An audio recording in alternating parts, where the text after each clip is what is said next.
We begin with our ongoing coverage of arrests of protesters at Columbia University in New York. Just in the past few hours, police have entered the campus and arrested a number of students who've been occupying a historic hall after they barricaded themselves inside.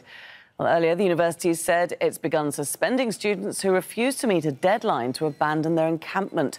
The university said it requested the police to enter the campus in order to restore safety and order to our community. Hamilton Hall is now secure. There's no one else left in the building. The quad is now empty. The only thing that's left is the tents and their property, and that will all be cleared out by the school. Well, Teresa has been live for us just outside Columbia University in New York, where you actually watched the police, Teresa, entering Hamilton Hall. What's the situation there now? Are they still inside? Have the students been arrested?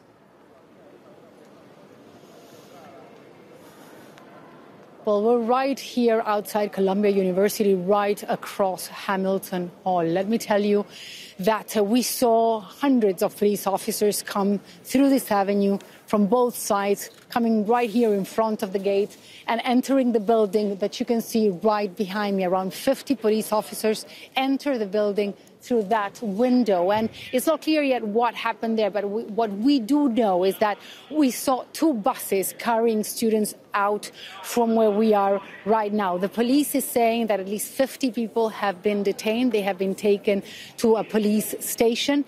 It seems now that the operation is now over. But what we do know is that the president of Columbia University has asked the police to remain in place at least for several days, mostly to make sure that the encampment does not happen again. For what we're hearing, we have not been able to enter Columbia University, but apparently the tents that were set inside the campus, right in the middle of the campus, have been removed. Many of the students that were inside, not only in Hamilton Hall, that's where the students on Monday night, that's the place where they entered the Hamilton Hall. They renamed it after a 6-year-old girl from Gaza that was killed by the Israeli military. They barricaded themselves there. And what we do know is that the students inside Hamilton Hall, but also those who were in other parts of the campus, were detained, taken to a police station. It seems now that the operation is over. However, when you talk to many of the students that were here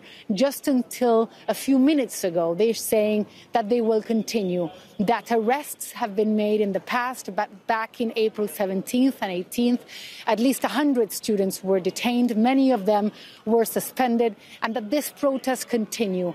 Let me tell you that whatever happened next year in Columbia University, this is the place that inspired a movement across the country, where thousands of people started to take to their campuses, to their universities, to demand an end to the war on Gaza, to demand an end to Israeli occupation. So the people we have spoken to here, that were here on this evening, what they're telling us is that no matter what happens next, the students of Columbia University have already made history. And Teresa, what about the protests that have been happening outside the campus? Because we know that there were plenty of people who were also protesting in New York City in support of the students. Well, it's been a very confusing night. We've been here all day, and there were students protesting outside of the gate.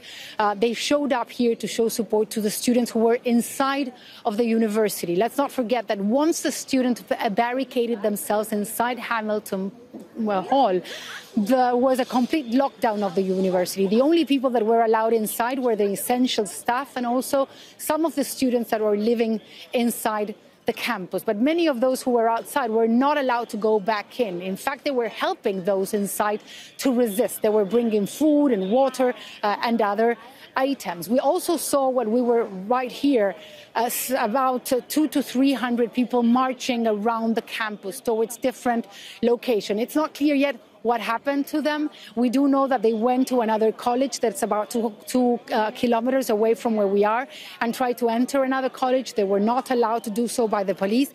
We're hearing that there's some small protests by the students, but we cannot confirm that another big protest is ongoing. Many of the students we have spoken to are still in shock.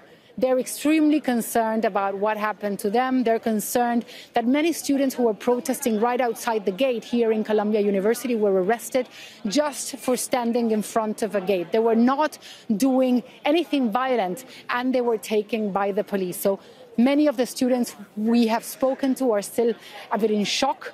They're sad about what is going on, but they're saying that they will continue. They're saying that this is not over. They're saying that they will continue to shed light on what is happening in Gaza. They will continue to shed light to the killing, to the displacement, to the hunger that is happening in Gaza right now. OK, Teresa, many thanks indeed for your reporting throughout the night on the extraordinary situation, the crackdown there on protesters at Columbia University in New York. Let's speak now to Cameron Jones. He's the lead organizer at Columbia's Jewish Voice for Peace and a sophomore student, and joins us also from the university. Cameron, we know now that police are saying that the operation in Hamilton Hall and on campus is over. A number of students have been arrested. What do you know about what's happening around you? Yeah, so I am still barricaded inside a next-door building to Hamilton Hall, and it is just stress is really high, and it's just really disheartening to see our students and friends get taken away by the police violently. And we have footage of students being violently pushed downstairs and then being arrested. So I think tensions are really high. So we're hearing that the encampment as well, the tents that had cropped up on university campus have also been cleared, and the university has asked police to stay on site until May the 17th. That's after the graduation ceremonies, once the university goes into summer recess. What do you think is going to happen to the protests from here?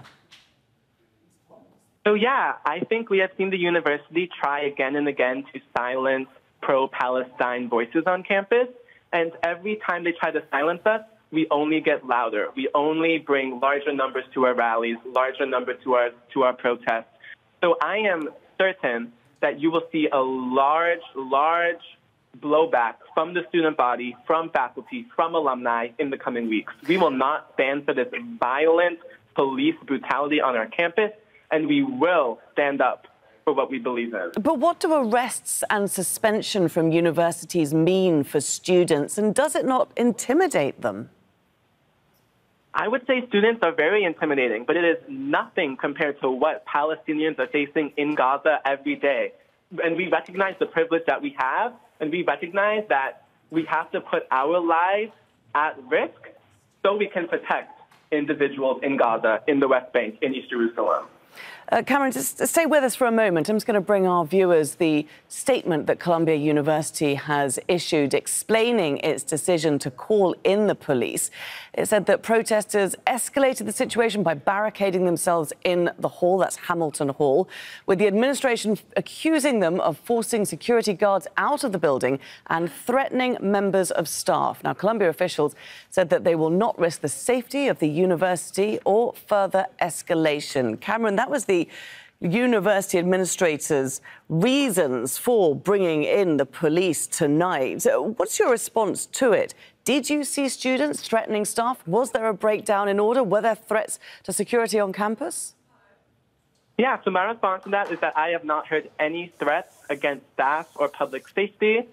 And the occupation of Hamilton Hall, which has now been renamed Hind Hall, was nothing but peaceful. No one was harmed, and there was no violence of any sort. The only violence we have seen now is by the Nypd being brought in to violently arrest peaceful protesters.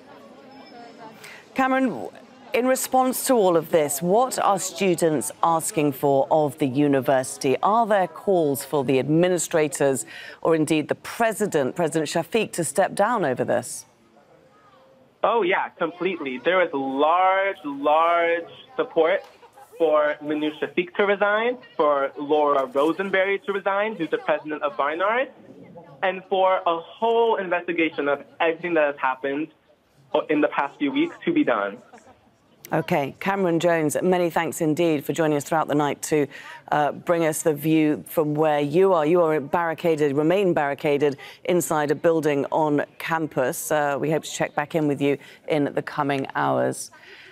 Let's go now to our other correspondent, Kristen Saloomey, who is also just outside Columbia University. She's across the campus from where Teresa was reporting earlier. Kristen, first of all, it's looking pretty quiet where you are. Can you describe the scene as you see it there? Yeah, really just a big police presence here still. We saw them take the drone that they had over the campus and bring that back and put it into the van. It seems like things are winding down here a bit. The demonstrators that were here earlier moved downtown. They are marching towards Police Plaza, where all of those who have been arrested are being taken to be processed. And as we just heard, about at least 50 students, some are saying 100, but the official word, I believe, is 50 students that have been arrested. And while we were here on this side of the campus, we saw police escorting some students off. And the students were very shaken, were avoiding media, didn't want to talk, some of them. But I pulled one young man aside, and he told me what happened. And he said that while the police came on, he was standing in front of Hamilton Hall, now Hind Hall, and the police came, and he said that there was no warning, there was no call to leave or face arrest.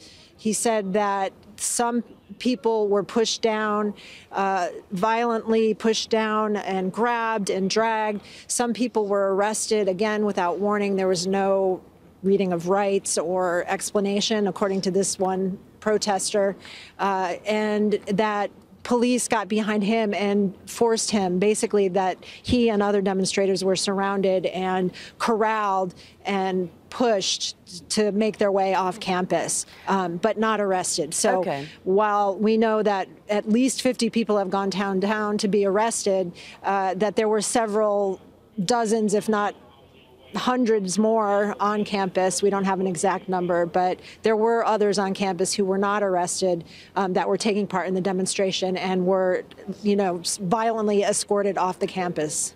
Kristen, many thanks indeed for bringing us the view from where you are, just outside Columbia University. Just to remind viewers that it's a couple of hours since New York police entered Columbia campus. Around 50 of them entered Hamilton Hall, where a number of students had been held up since Monday night.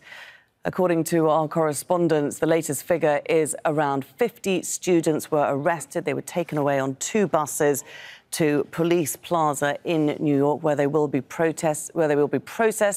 Also, other encampments on the university, we understand, have been cleared. But we've been hearing from students that this is not the end of their protests, that they are not going to be intimidated by the crackdown, which has reached extraordinary levels there in Columbia University this night in New York.